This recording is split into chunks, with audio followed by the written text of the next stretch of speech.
oração. Senhor,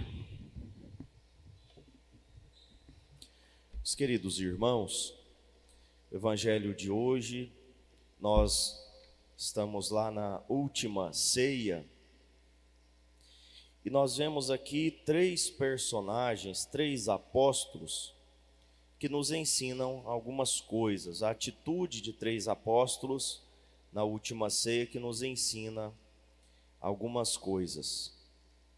Primeiro, João, que está do lado de Jesus, que está perto de Jesus, com o seu rosto no peito de Jesus, recostado no peito de Jesus. É assim que nós devemos estar sempre, do lado de Jesus, recostado no seu peito, escutando os seus ensinamentos, mas também bebendo, dos afetos que o Senhor nos dá. Nós procuramos afetos em muitas coisas, em muitas pessoas, mas Deus é uma fonte inesgotável de amor, de sabedoria, mas também de afetos. Nós podemos curar nossas carências afetivas em Jesus. Ele é o nosso mestre, mas também é o amor da nossa vida. Devemos, como João, estar sempre do lado de Jesus, bebendo do seu amor, da sua sabedoria, da sua graça. Essa proximidade que nós vemos aqui em João nos ensina que nós devemos ter sempre proximidade com Jesus. Não precisamos buscar nas coisas ou nas pessoas aquilo que o nosso coração deseja, aquilo que a nossa alma no mais profundo deseja, está em Deus, está em Jesus. Nós vemos também Judas, que também poderia beber da sabedoria e da graça, dos afetos, do amor, dessa fonte inesgotável que é Deus, mas não quis.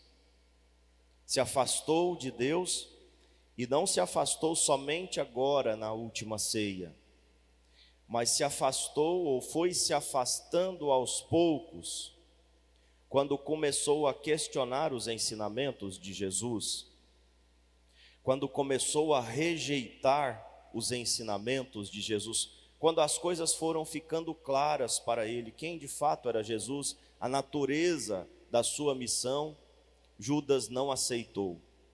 E começou então a traçar os seus próprios planos, os seus próprios projetos, mesmo estando, caminhando com Jesus e do lado de Jesus, estava longe de Jesus. E aqui então nós vemos o avesso, do que é João.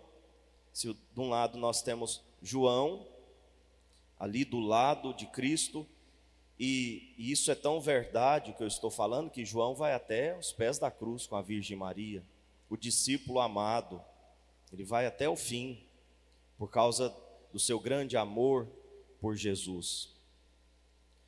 Então nós temos de um lado João, que fica próximo a Jesus, e do outro lado Judas, que está próximo fisicamente, mas está longe no seu coração.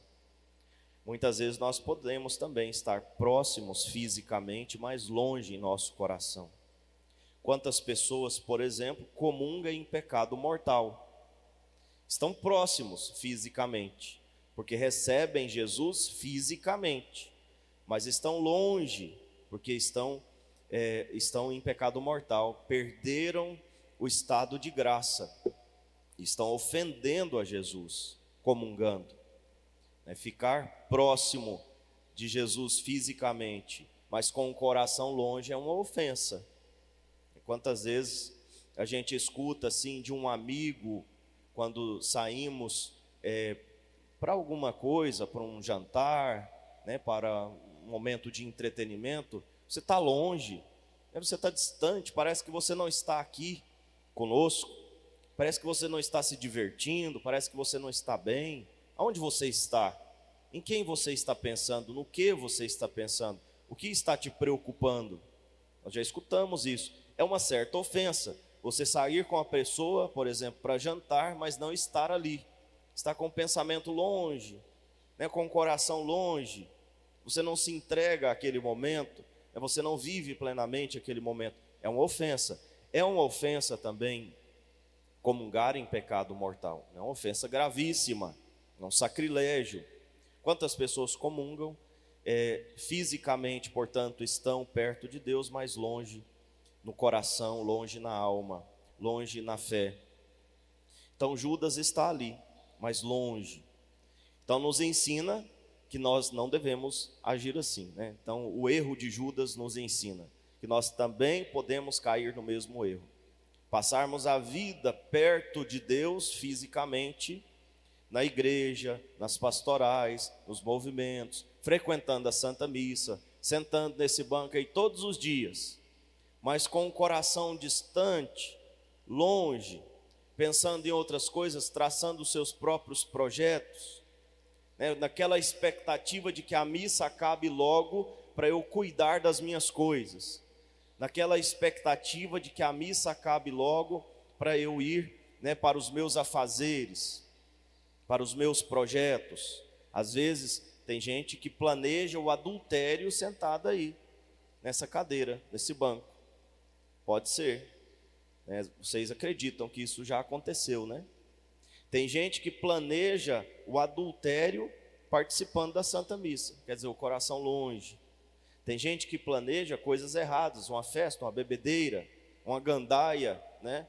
Sentado aí, no banco da igreja, está com o coração longe, coração distante, como Judas. Então, o outro personagem que nos ensina o que nós não devemos fazer. E por fim, São Pedro, que diz a Jesus: eu te seguirei aonde o Senhor for. Senhor, por que não posso seguir-te agora? Eu darei a minha vida por ti.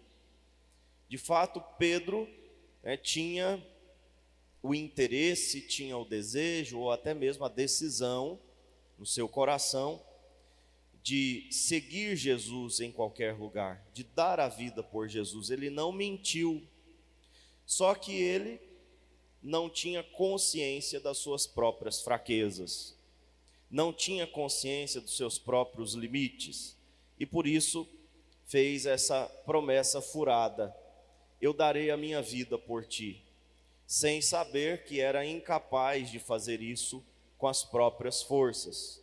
É próprio de Pedro se precipitar e achar que é capaz de tudo. Jesus diz: darás a tua vida por mim? Em verdade te digo, o galo não cantará antes que me tenha negado 3 vezes. Então Pedro não tinha consciência dos seus próprios limites, dos seus próprios pecados, não tinha consciência.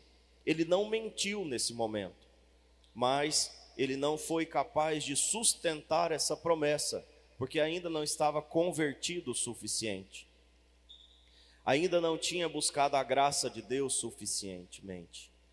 E isso então nos ensina que nós não podemos contar com as nossas forças.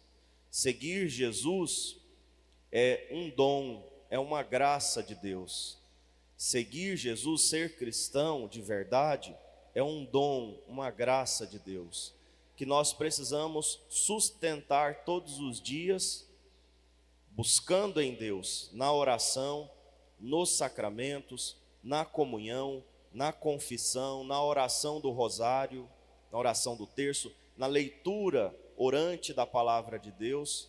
Nós precisamos buscar sustentar esta decisão de seguir Jesus. É uma graça seguir Jesus. E se é graça, não é mérito nosso, não é por nossas forças, não é por nossas potências, não é por nossos dons humanos, é por graça de Deus que nós vamos continuar seguindo Jesus. Então Pedro nos ensina, precisamos ter consciência das nossas fraquezas, dos nossos limites e buscar sempre nos sacramentos e na vida de oração sustentar o nosso sim. Louvado seja o nosso Senhor Jesus Cristo. Para sempre seja louvado.